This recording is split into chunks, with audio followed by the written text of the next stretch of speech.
বিবাহিত যারা আছে, এই যে দেবর আর ভাবি, এই যে শালি আর দুলা ভাই, মধুর সম্পর্ক না এগুলা? দাঁড়া, মধুর সম্পর্ক দেখা যায়। সুবহানাল্লাহ। এই যে আমার এখানে ফোন আছে না, আমাদের অফিসিয়াল পেজ আছে, অফিসিয়াল পেজে যত প্রশ্ন আসে দেখি ম্যাক্সিমাম জেনা কেন্দ্রিক, ব্যভিচার কেন্দ্রিক, পরকীয়া কেন্দ্রিক। একজন প্রশ্ন করেছে যে দুলা ভাইয়ের চরিত্র এত খারাপ ছিল, আর ওই মেয়ের বয়স তখন কম ছিল, 13 বছর বয়স। 13 বছর বয়সের মেয়ের দিকে সে চোখ দিয়েছে। যাকে বিয়ে করেছে তার সাথে তো সম্পর্ক আছেই। এটা কে? আচ্ছা, যাকে বিয়ে করেছে ওর সাথে তো সম্পর্ক আছেই। তারপরে আপনার শালির সাথে সম্পর্ক। এখন শালির সাথে তার 2 বছর ধরে সম্পর্ক করার পর সেগুলোর ভিডিও ধারণ করেছে, ধারণ করে তাকে ব্ল্যাকমেইল করছে যে যদি আমার সাথে খারাপ কাজে সে রাজি না হয় তাহলে এই ভিডিওগুলো ভাইরাল করে ফেলবে। এই যে অনলাইনের যুগ, এখন তো মানুষ নিশ্চিন্তে মানুষ যে একটা প্রাইভেট লাইফ লিড করবে সেটাও করতে পারে না। প্রাইভেট লাইফের সব কিছু রেকর্ডেড হয়ে যায়, হয় না? এটা একটা ফিতনা, মহাফিতনা। সে রেকর্ড করেছে, এইভাবে ব্ল্যাকমেইল করে এই শালীর সতীত্ব নষ্ট করলো। 1 বছর 2 বছর না, 3 বছর ধরে। এখন এই মেয়ে প্রশ্ন করছে পেজের মধ্যে যে এখন তার মানসিক অবস্থা এতই খারাপ, সে জিজ্ঞাসা করছে আমি যদি আত্মহত্যা করি তাহলে আমার পাপ হবে কিনা। এই মেয়েটা যদি আপনার বোন হতো কি করতেন আপনি? আল্লাহ না করুক এই মেয়ে যদি কারো মেয়ে হতো তাহলে কি করতেন আপনি? আপনার কাছের কেউ হলে আপনি কি করতেন? এখানে ওই শাস্তিটা না বলে সামনে যেতে পারছি না।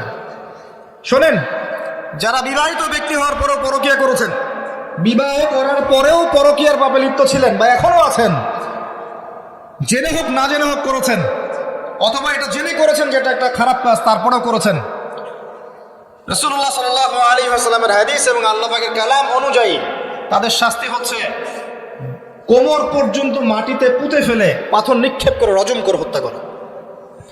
ইসলামিক যদি কোনো রাষ্ট্র থাকতো বা এটা যদি হতো, বা এটা যদি ইমামুল মাহদির যুগ হতো বা ওমর রাদিয়াল্লাহু আনহুর যুগ হতো, তাহলে এই শাস্তির বাইরে আপনি চলতে পারতেন না যদি এটা প্রমাণ হতো। এই শাস্তি যদি দুনিয়াতে কার্যকর নাও হয়, আপনি যদি তওবা না করে মারা যান তাহলে কিয়ামতের মাঠে এই শাস্তি আপনি ভোগ করবেন। খুব মজা লাগছে পরকীয়া করতে। সকালে একটার সাথে, দুপুরে একটার সাথে, আজকে একজনের সাথে রাত কাটান, কালকে আরেকজনের সাথে রাত কাটান, খুব মজা পাচ্ছেন। রাত্রেবেলা মদ খান আর হোটেলে রাত কাটান, সকালবেলা আবার অফিসে যান। আমাদের শহরের এগুলা কালচার কোত্থেকে আসলো? এই শহরকে পবিত্র করবে কে এবং এই শহরের আসল রূপগুলো স্পষ্ট করবে কারা? খুব মজা পাচ্ছেন এগুলোতে। সুবহানাল্লাহ। একটা বিষয় বুঝাই, ইসলামে কেসাস আছে, কেসাস। মনে করেন আমাকে কেউ হত্যা করেছে, আপনি তাকে হত্যা করতে পারেন। মনে করেন আপনি কাউকে হত্যা করেছেন, ঠিক আমাদের লজের মধ্যে কেউ যদি কাউকে হত্যা করে তাকে ফাঁসি দেওয়া হয় না, এরকমই কেউ যদি কাউকে হত্যা করে ইসলামের বিধান কেসাস করা, মানে হাতের বদলে হাত, চোখের বদলে চোখ, কানের বদলে কান, নাকের বদলে নাক, জানের বদলে জান, যদি প্রমাণ হয়। কিন্তু এখানেও হত্যাকারীর বাঁচার সুযোগ আছে। কিরকম? মনে করেন আপনি আমার পরিবারের কাউকে হত্যা করেছেন, আল্লাহ না করুক, এখন আপনি এসে আমাকে ক্ষমা চাচ্ছেন যে আমার ভুল হয়ে গেছে, আমি রক্তপণ দিব, আমাকে মাফ করে দেন। এখন আমাদের পরিবারকে আপনাকে বললো ঠিক আছে আপনাকে মাফ করে দিলাম, আপনার কেসাস করার দরকার নেই, আপনি রক্তপণ দিয়ে দেন, তাহলে আপনি বেঁচে থাকার সুযোগ পেলেন। কথা বুঝতে পারছেন? একটা হচ্ছে মুরতাদ। মনে করেন কেউ ইসলামের কিছু বিষয়কে অস্বীকার করেছে, তাকে জেলখানায় বন্দি করে রাখা হবে, সুযোগ দেওয়া হবে যে আপনি কি এগুলো জেনে শুনে বলেছেন নাকি এর উপর অটল থাকবেন না ফিরে আসবেন। সে যদি বলে না আমি তওবা করলাম, আমি এগুলো থেকে ফিরে আসলাম, ও বেঁচে থাকার অধিকার পেয়ে গেল। কিন্তু বিবাহিত ব্যক্তি যারা ব্যভিচার করেছে, বিবাহিত ছেলে বা মেয়ে ব্যভিচার করেছে, তওবা করে যদি ফিরেও আসে, রজমের শাস্তি থেকে বাঁচার কোনো সুযোগ নেই। বুঝতে পারছি না? একজন মহিলার কথা বলে তার বুঝতে পারবো। এটা একজন মহিলা সাহাবীর ক্ষেত্রেও হয়েছে, একজন পুরুষ সাহাবীর ক্ষেত্রেও হয়েছে। আচ্ছা, পুরুষ সাহাবীর কথা বাদ দিয়ে মহিলা সাহাবীর কথাটা বলি। মহিলা সাহাবী এসেছেন, এসে নবীজিকে বলছেন ইয়া রাসূলুল্লাহ তাহিরনি, আমাকে পবিত্র করুন, আমি একটা অন্যায় করেছি, আমি বিশাল একটা অন্যায় করেছি। নবী সাল্লাল্লাহু আলাইহি ওয়াসাল্লাম বলছে কি করেছো তুমি? তখন সে বলছে আমি জিনা করেছি। নবী সাল্লাল্লাহু আলাইহি ওয়াসাল্লাম বলছেন বাসায় যাও, বাসায় গিয়ে আল্লাহর কাছে তওবা করো, আল্লাহ পাক মাফ করে দেবেন। নবীজি এটাকে হাইড করতে চাচ্ছেন, কারণ কি যখন আপনি কেস আদালতে নিয়ে যাবেন তখন তো উপায় নাই, আপনাকে তো বিচার করতেই হবে। তুমি বাসায় ফিরে যাও, তওবা করো, আল্লাহ মাফ করে দিবেন। সে মহিলা নাছর বান্দান, না আমার বিচার করে দেন, আমার বিচার করে দেন, পরকালে আমি শাস্তি পেতে চাই না, দুনিয়াতে আমার বিচার করে দেন। নবী সাল্লাল্লাহু আলাইহি ওয়াসাল্লাম বলছে তুমি কি গর্ভবতী হয়েছো? হ্যাঁ, জেনার কারণে আমি গর্ভবতী হয়ে গেছি। এরকম হচ্ছে না এখন? আর যে অ্যাবর্শন করছে না ওই যে ক্লিনিকে গিয়ে, এটা ট্রেন্ড হয়ে গেছে। হইল, সমস্যা কোথায়? কি এমন হয়েছে? আমার কি কেরিয়ার নষ্ট হয়ে গেছে? ফ্যামিনিস্ট নোংরামে কোথাকার। তারপরে এই মেয়ে বলছে হ্যাঁ আমি গর্ভবতী হয়েছি ইয়া রাসূলুল্লাহ। নবী সাল্লাল্লাহু আলাইহি ওয়াসাল্লাম বলছেন বাসায় ফিরে যাও, সন্তান যখন খালাস হবে তারপরে এসব বিচার করে দেব। 9 থেকে 10 মাস সে এই সন্তানকে গর্ভে ধরলো। ধরার পরে সন্তান যখন খালাস হয়ে গেল, সে নবীর কাছে এসে সন্তান কোলে নিয়ে নবজাতক, ইয়া রাসূলুল্লাহ সাল্লাল্লাহু আলাইহি ওয়াসাল্লাম দরুদ পড়বেন, আমাকে পবিত্র করে দিন, আমার সন্তান হয়ে গেছে এখন। নবী সাল্লাল্লাহু আলাইহি ওয়াসাল্লাম বলছেন সন্তান কি দুধ খাচ্ছে? হ্যাঁ দুধ খাচ্ছে। তাহলে তুমি তাকে দুধ পান করাও। কত বছর দুধ পান করাতে হয়? 2 বছর। 2 বছর দুধ পান করাও। দুধ পান করা শেষ হবে তারপরে এসে তোমাকে বিচার করে দেবো। এবার 2 বছর দুধ পান করানোর পরে এই মহিলা এসেছে, সন্তানের হাতে একটা রুটি। নবীজিকে বলছেন ইয়া রাসূলুল্লাহ সাল্লাল্লাহু আলাইহি ওয়াসাল্লাম, আমার সন্তান এখন রুটি খেতে পারে, আমার সন্তান এখন রুটি খেতে পারে, আমার বিচার করে দিন। তখন নবী সাল্লাল্লাহু আলাইহি ওয়াসাল্লাম বলছেন সাহাবীরা তোমাদের মধ্যে কেউ কি আছো এই সন্তানের দায়িত্ব নিবে? একজন আনসার সাহাবী বলছেন আমি দায়িত্ব নিব। তখন এই আনসার সাহাবীর কোলে নবী সাল্লাল্লাহু আলাইহি ওয়াসাল্লাম এই বাচ্চাকে তুলে দিলেন। তুলে দেওয়ার পর খালিদ বিন ওয়ালিদ রাদিয়াল্লাহু আনহু অন্যান্য সাহাবীদেরকে বললেন যাও এই মহিলাকে নিয়ে যাও, কোমর পর্যন্ত গেড়ে দিয়ে রজম করে হত্যা করো। এবার এই মহিলাকে নিয়ে যাওয়া হচ্ছে। একটা কথা বানিয়ে বলছি না, আপনার আলেম ওলামা যারা আছেন জিজ্ঞাসা করবেন কওম মাদ্রাসা। এই মহিলাকে নিয়ে যাওয়া হচ্ছে, মহিলাকে পাথর নিক্ষেপ করা হচ্ছে। পাথর নিক্ষেপ করার মধ্যে খালিদ বিন ওয়ালিদ রাদিয়াল্লাহু আনহুর পাথরও ছিল। খালিদ বিন ওয়ালিদ রাদিয়াল্লাহু আনহু নাম শুনেছেন না? বীর সাহাবী, তিনি পাথর নিক্ষেপ করেছেন একটা। এই পাথরের আঘাতে ওই মহিলার কোন একটা জায়গায় লেগেছে, গায়ের লেগে রক্ত বের হয়ে গেছে। রক্তের ছিটাটা তার গায়ের এই যে কাপড় এসে পড়েছে। কাপড় এসে পড়ার সাথে সাথে খালিদ বিন ওয়ালিদ রাদিয়াল্লাহু আনহু বলছেন ছি ছি ছি ছি, আমার গায়ের মধ্যে এরকম নোংরা ব্যভিচারী মহিলার রক্ত পড়লো কি? এরকম একটা তাচ্ছিল্যের কথা বলেছেন। তখন নবী সাল্লাল্লাহু আলাইহি ওয়াসাল্লাম বলছেন হে খালিদ তুমি থামো, হে খালিদ তুমি চুপ করো। তুমি জানো এই মহিলা এই 2 বছরে 3 বছরে এত তওবা করেছে আল্লাহর কাছে, এই সমস্ত তওবা যদি মদিনাবাসীর মধ্যে বন্টন করে দেওয়া হয় তবুও কম হয়ে যাবে। আর আমি এখন দেখছি এই মহিলা জান্নাতে সাঁতার কাটছে। আমি বুঝাতে পারছি না আপনাকে প্রিয় বোন, প্রিয় ভাই, যারা বিবাহিত হয়ে ব্যভিচার করছেন, জেনা করছেন, তিনি তওবা করেছিলেন, তওবা করেছেন, আল্লাহ পাক মাফও করে দিয়েছেন, জান্নাতে চলে গেছেন, কিন্তু পৃথিবীতে তার শাস্তি কায়েম করা হয়েছে।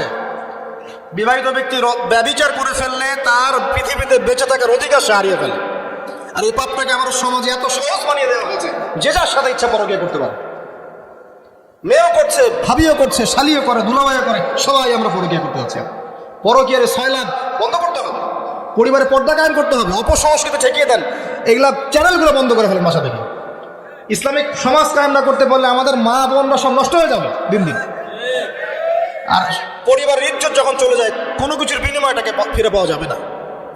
কেন পরকীয়া করতে গেছেন? আল্লাহ আপনার যদি এতই চাহিদা থাকে আরেকটা বিয়ে করেন না কেন? বিয়ে করতে সাহস কোলায় না নাকি?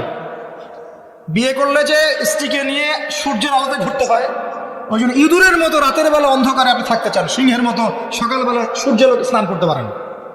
কথা বুঝতে পারেন না? বিয়ে করলে স্ত্রীকে নিয়ে পুরুষের মতো, সুপুরুষের মতো সূর্যের আলোকে আপনি হাঁটবেন রাস্তায়, কাউকে ভয় করবেন? আপনার মতো কোনো ভয় কাজ করবে না। আর এখন আপনি ইঁদুরের মতো রাতের অন্ধকারে রাত কাটান অন্য মেয়ের ঘরে গিয়ে। এই শহরের এই মহামারীগুলো বন্ধ করতে হবে। আমি এই শহরের একজন শুভাকাঙ্ক্ষী বাসিন্দা, আমি এখানকার, আমি আমার চোখ দিয়ে যা দেখছি এটা দেখার পর চুপ থাকতে পারি না। আমরা সব জায়গায় যারা দেখছি, মাদক দ্রব্য দেখছি আর পরকীয়া দেখছি। পর্নোগ্রাফির তো শেষ নাই, প্রত্যেকের ফোনে ফোনে পর্নোগ্রাফি, এভরিবডি। পর্নোগ্রাফি আর মাদক আর ব্যভিচার, জেনা, ফ্রি মিক্সিং অবাধে আমাদের শহরে। বস্তুবাদী তো আছেই। তো এটাকে আখিরুল জামানের শহর বলবো নাকি আউয়ালুল জামানের শহর বলবো নাকি? শুধু এই শহরের সমস্যা এটা নয়, প্রত্যেক বড় বড় শহরের সমস্যা। ইভেন এগুলো এখন গ্রামে পর্যন্ত চলে গেছে, এগুলো গ্রামেও চলে গেছে, গ্রামে আরো বেশি আছে। দেখবেন শহরের ছেলেরা তো জিন্স আর টি শার্ট পরা মেয়েদেরকে দেখে অভ্যস্ত না, এরা না একটু কন্ট্রোল করতে পারে। আর যখন একটা গ্রামের ছেলে পর্নোগ্রাফি দেখবে সে তো আর নিজেকে কন্ট্রোল করতে পারে না। বুঝতে পারছেন না? আমাদের শপিং মলগুলোতে গেলে আমরা দেখি টি শার্ট আর গেঞ্জি পরা মেয়ে ঘুরছে, তাই না? এটা দেখতে দেখতে অভ্যস্ত আমরা, এই জন্য আমরা কন্ট্রোল করতে পারি কিছুটা হলেও, তাই না ছেলেরা? কিন্তু গ্রামের ছেলে মেয়ে যারা, তারা কিন্তু পর্ন দেখলে আর কন্ট্রোল করতে পারে না। দেখুন গ্রামে ধর্ষণ দিন দিন বাড়ছে, day by day, day by day. এই সমস্যাগুলো বড় বড় প্রত্যেক বিগ সিটিজ অ্যান্ড টাউনে এই সমস্যা, একই সমস্যা। এর ছড়ালো কারা? ওই পশ্চিমাদের থেকে এই সমস্ত বিশ্বেগুলো ছড়িয়ে গেছে। এর এমন একটা সভ্যতা যারা প্রত্যেকটা পাপকে গ্লোবালাইজেশন করে দিয়েছে। সুদ খেয়েছে, সারা বিশ্বে ছড়িয়ে দিয়েছে। মদ খেয়েছে, সারা বিশ্বে ছড়িয়ে দিয়েছে। জেনা করেছে, সারা বিশ্বে ছড়িয়ে দিয়েছে। ফ্যামিলিস্ট রেভলিউশন সারা বিশ্বে ছড়িয়ে দিয়েছে। ব্যাংকিং, সুদভিত্তিক ব্যাংকিং সিস্টেম সারা বিশ্বে ছড়িয়ে দিয়েছে। প্রত্যেকটা সমস্যা দেখবেন ওখান থেকে সারা বিশ্বে ছড়িয়ে গেছে। আর আমরা মনে করি ওরাই নাকি মানবতার মুক্তির পথ দেখাবে। সুবহানাল্লাহ। ওরা তো ছেলে ছেলে বিয়ে করে। যে সম্প্রদায় ছেলে ছেলে বিয়ে করে, ও আমাকে ভালো মন্দ শিখাবে? ওখানে তো একটা প্রত্যেক 10 সেকেন্ডে একটা করে মেয়ে রেপ হয় আফ্রিকান কন্টিনেন্টে। জার্মানির, আমি পর্নোগ্রাফির একটা লেকচার দিয়েছি, দেখবেন নীল দর্পণ, ওখানে সব ডিটেলস দিয়েছে। জার্মানি, ব্রিটেন বলেন, আমেরিকা বলেন, এই প্রত্যেকটা কান্ট্রির মধ্যে প্রত্যেক মিনিটেই একটা করে মেয়ে ধর্ষণের শিকার হচ্ছে। ওরা আমাকে শিখাবে নারীর স্বাধীনতা অধিকার? আমার কাছে কোরআন এবং সুন্নাহ আছে, রাসূল আছেন, আমার কাছে আল্লাহ আছেন। এগুলোকে বাদ দিয়ে তোমার কথা শুনতে হবে আমাকে? এরা আমাদেরকে বাঁচাবে না, বরং এরা সারা বিশ্বে ইয়াজুজ মাজুজের মতো ফিতনার ফাসাদ সৃষ্টি করে বেড়াচ্ছে। আসুন, একটা ব্যাখ্যার অনেক কথা হয়ে গেল। আল্লাহর ওয়াস্তে যুবক যুবতী যারা আছো, লেকচার যাদের কানে যাবে, আজকেই জেনা থেকে তওবা করতে হবে। জেনার ধার কাছে যাওয়া যাবে। হালালভাবে বিয়ে করো। যদি তোমার খুব যৌন চাহিদা থাকে, তোমার অনেক চাহিদা, তোমার অনেক সম্পত্তি আছে, ব্যালেন্স করতে পারো, একাধিক বিয়ে করো, কি সমস্যা? পরকীয়া করতে যাচ্ছেন কি জন্য? করবেন না। আর হালাল উপার্জনের সোর্স হয়ে গেছে, অবিবাহিত থাকার দরকার নাই, বিয়ে করে ফেলেন। বিয়ে আপনার জীবনটাকে সুশৃঙ্খলতা নিয়ে আসবে। আমি গার্ডিয়ান থেকে রিকোয়েস্ট করবো যে বিয়েটাকে সহজ করে দেন, কঠিন জটিল করেন না, জেনা বাড়তে থাকবে না হলে। যে সন্তান, যে ছেলেটাকে মেয়েটাকে ছোট মনে করছেন না, ছোট নাই, সে অলরেডি 4-5 ঘাটের পানি খেয়ে আসছে। দেখবেন, আপনারা পরিসংখ্যান দেখেন, বাংলাদেশের ইয়াং ইউথ জেনারেশন যারা আছে, এদের মধ্যে ম্যাক্সিমামই বিবাহ বহির্ভূত সম্পর্ক স্বাদ পেয়ে গেছে অলরেডি। স্কুল কলেজ পাশ করেনি, এখন পর্যন্ত যৌন সম্পর্ক করে বসে আছে। আর ছোট ছোট মেয়েগুলোকে ছোট মনে হয়, বদের হাড্ডি সবগুলো। সব জায়গায় দেখবেন এরা বেশি বদের হাড্ডি। কেন বলছি জানেন? এরা ছেলেদেরকে সিডিউস করে। ভালো মেয়ে কোথায় খুঁজে পাবেন এখন? খুব রেয়ার, খুবই ডিফিকাল্ট। এমনকি আর ভিতরে কথা বলতে গেলাম না, আমার ফ্যামিলির, আমাদের স্ত্রী তো মাদ্রাসায় পড়েছে, বলে নাই? ভিতরে কথা বলতে গেলাম না, মাদ্রাসায় পড়া মেয়ে কেমন করে এগুলা কাজ করতে পারে?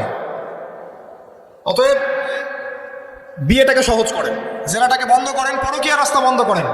এগুলোর শাস্তি দুনিয়াতে না পেলেও পরকালে পেতে হবে। কিন্তু রাসূলুল্লাহ সাল্লাল্লাহু আলাইহি ওয়াসাল্লাম মেরাজের রাতে গিয়ে দেখে এসেছেন যে একটা চুলা দেখেছেন, চুলা তন্দুর চুলার মতো, নিচের দিকটা ফাঁপা, উপরের দিকটা সরু, আগুন জ্বলছে দাউ দাউ করে, এক শ্রেণীর মানুষকে পোড়ানো হচ্ছে। আগুন যখন ফ্লো বাড়ছে, মানুষ উপরে আসছে, ফ্লো কমছে, নিচে নামছে, এভাবে আর কি। রাসূলুল্লাহ সাল্লাল্লাহু আলাইহি ওয়াসাল্লাম জিজ্ঞাসা করলেন, ইয়া জিবরিল, এরা কারা? জিবরাইল আলাইহিস সালাম বলছে, এরা আপনার উম্মতের সেই সব ব্যক্তি যারা জেনার পাপে লিপ্ত ছিল, এবং তাদের এই আযাব থেকে এত দুর্গন্ধ বের হচ্ছে কল্পনা করতে পারবেন না। আরেক শ্রেণীর লোককে দেখেছেন, সামনে এই যে ভালো গোশত, পাশে খারাপ পচা গোশত, বসে বসে পচা গোশত খাচ্ছে, ভালো গোশত খাচ্ছে না। শাস্তি হচ্ছে কবরে, বারজাখের জগতে। নবী জিজ্ঞাসা করছেন, এরা কারা? জিবরাইল আলাইহিস সালাম বলছে, এরা হচ্ছে আপনার উম্মতের সেই সব ব্যক্তি যাদের ঘরে পবিত্র স্বামী ছিল, পবিত্র স্ত্রী ছিল, তাদের সাথে সন্তুষ্ট না থেকে তারা পরকীয়া করেছে। আল্লাহ পাক আমাদের শহরটাকে হেফাজত করুন। এখানে একটাই সলিউশন, ইসলামিক অনুশাসন, আদারওয়াইজ অন্য কোনো সলিউশন নাই। কতক্ষণ ভালো থাকবেন আপনি? চতুর্দিক থেকে আপনাকে জেনায় উদ্যুক্ত করা হচ্ছে। আপনি অনলাইনে ঢোকেন, এই যে ফোনটা নেন, ফেসবুকে ঢোকেন, ইউটিউবে ঢোকেন, খালি জেনা আর জেনা। মানে জেনাটাকে এমনভাবে দেখানো হয় যে কি যে মজার একটা বিষয়, কি যে মজা একটা। অথচ জানেন, জেনার মধ্যে যার্রা পরিমাণ কোনো সুখ নাই। আপনি হালালভাবে বিয়ে করেন, আপনি যে সুখটা পাবেন, আপনি শত শত জেনা করলে সে সুখ পাবেন না। এটাকে দেখানো হয়, এই যে পর্নোগ্রাফি যা দেখায়, সবই ভুয়ার বানোয়ার। এটা টোটালি বানোয়ার জিনিস। শুটিং আছে না, শুটিং, ওই যে নায়ক নায়িকা নাচানাচি করে শুট করে না, ঠিক সেম ভাবে এটাকে শুট করা হয়। এগুলো শুটিং, জাস্ট, আর কিছু না। তো কেন ছড়িয়ে দেওয়া হলো? কারণ মুসলিমদের ইমান, তাদের তাকওয়া, তাদের কলবের যে নূর, এটাকে নষ্ট করার জন্য। কারণ মুসলিম যুবকরা যদি ইসলামের আলোয় উদ্ভাসিত হয়, তাদেরকে ঠেকানো এত সহজ নয়। তাদের দ্বারা ইনশাআল্লাহ দেশ, জাতি এবং উম্মার খেদমত হবে। এই কারণে তারা সুকৌশল এটা করেছে। আসেন, অনেক লম্বা না করে আমি ফিনিশিংয়ের দিকে টানছি এখন এদিক থেকে। দ্বিতীয় ব্যাখ্যা এটা হতে পারে যে সমাজে ন্যায় অন্যায়, হক বাতিলের মানদণ্ডই কি হবে? উল্টে যাবে। উল্টে গেছে কিনা? মানুষ এখন মিথ্যাবাদীকে সত্যবাদী মনে করে কিনা? এবং ওয়ার্ল্ডে যত বড় বড় মিথ্যা নিউজগুলো হয়, সবাই এগুলোকে সত্য মনে করে না? আবার সত্য নিউজগুলোকে মানুষ মিথ্যা মনে করে। আমানতদার একটা ব্যক্তি বলে যে চরম খেয়ানতকারী ব্যক্তি বলে আমানতদার, যার চরিত্র দেখবেন সবচেয়ে খারাপ, ওকে বলছে একেবারে কি চরিত্র, মহান চরিত্র অধিকারী। আর সবচেয়ে উন্নত চরিত্র অধিকারী নবী সাল্লাল্লাহু আলাইহি ওয়াসাল্লামকে মানুষ গালি দেয়, তাই না? তো দেখেন মানদণ্ড উল্টে গেছে। আরেকটা ব্যাখ্যা বলছি এই হাদিসের শব্দটার, আনতালিদ আলামাতু রাব্বাতুহা।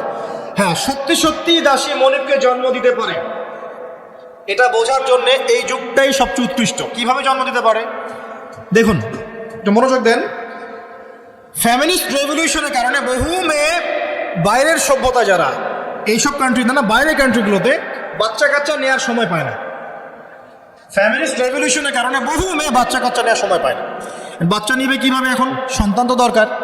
তখন কি করে, মধ্যবিত্ত নিম্ন মধ্যবিত্ত কান্ট্রিগুলো থেকে কিছু মেয়েকে হায়ার করা হয়, তাদের যে গর্ভটা এটাকে হায়ার করা হয়, যে তোমার গর্ভে আমার স্পার্ম ইনজেক্ট করা হবে এবং 9 মাস সেখানে সন্তানটা হবে, তারপর সন্তান জন্ম দিয়ে তুমি তোমার অনারিয়াম নিয়ে চলে যাবে। মনে করেন, বুঝাচ্ছি, মনে করেন আমেরিকার একটা কাপড়, ওদের তো মেয়েদের বাচ্চা কাচ্চা নেওয়ার সময় নেই, তো প্রোগ্রেস এগিয়ে যাওয়া, ইজ্জত থাকে না, 10-15 বছরের মধ্যেই সারা জীবন এভাবেই তারা চলে, 10টা-20টা জেনা হয়, এগুলো কোনো বিষয় না। ডিভোর্স তো সকালে বিয়ে হলে বিকেলে ডিভোর্স হয়, বাচ্চা কাচ্চা নেওয়ার ফুরসত নাই। এখন আমেরিকান এক মেয়ে ধরেন, এক ছেলে ধরেন, একটা শ্রীলঙ্কার কোনো মেয়ের গর্ভ ভাড়া করেছে। এখন গর্ভের সন্তান হলো, সন্তান জন্ম দেওয়ার পরে এই সন্তানটা নিয়ে তাকে তার অনারিয়াম দেওয়া হচ্ছে $10,000-20,000 ডলার নিয়ে সে বাচ্চাটা দিয়ে দিল। এই যে বাচ্চাটা যে হলো, এই বাচ্চাটা হচ্ছে মনিবের, আর এই মেয়েটা হচ্ছে এখানে দাসী। এই যে দাসী তার মনিবকে জন্ম দিল কি দিল না? বুঝতে পারছেন না কথা মনে হয়? এই ব্যাখ্যাটা আজকে থেকে 30-40 বছর আগেও করা যেত না, এখন 30-40 বছরের মধ্যেই ব্যাখ্যাটা করা যায়। ইসলাম এভাবেই চিরপ্রাচীন, চির নতুন, চির আধুনিক।